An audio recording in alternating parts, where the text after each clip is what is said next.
का देखिए ये अवेयरनेस अपना हमने कैंपेन चलाई हुई है, अखबारात में चल रही है, टीवी में चल रही है, और यहाँ आप देखें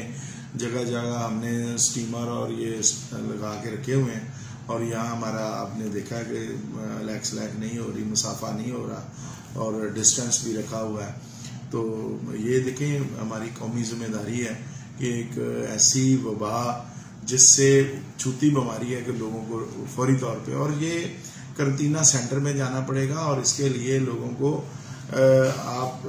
एहतियात ही इसमें सबसे बड़ी बात है। अगर बंदे आपस में हाथ धो लें और ये सारी चीज़ें जो उन्होंने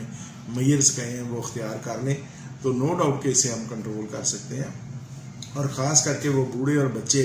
जो है वो चूँकि इससे जल्दी इफेक्टेड हो रहे हैं, तो उन्हें हमें ज़्यादा महफूज रखना चाहिए। जब गवर्नमेंट ने कहा ये 2 हफ्तों में अगर हम सब लोग एहतियात कर लें तो ये वबा फैलेगी नहीं, अगर हमने एहतियात ना की तो फिर ये फैलेगी भी और उससे मुल्की नुकसान होगा। चूँकि हमारे पास वसाइल की कमी है,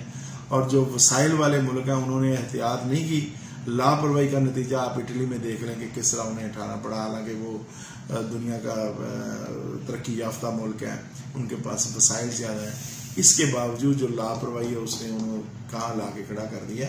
तो पाकिस्तानी ये जो आपस में मजाक बनाया हुआ है हमने, ख़ास करके हमने कोरोना को ना एक मजाक बना लिया आपस में, तो इस मजाक से निकलना चाहिए और इसको आप सीरियस लें,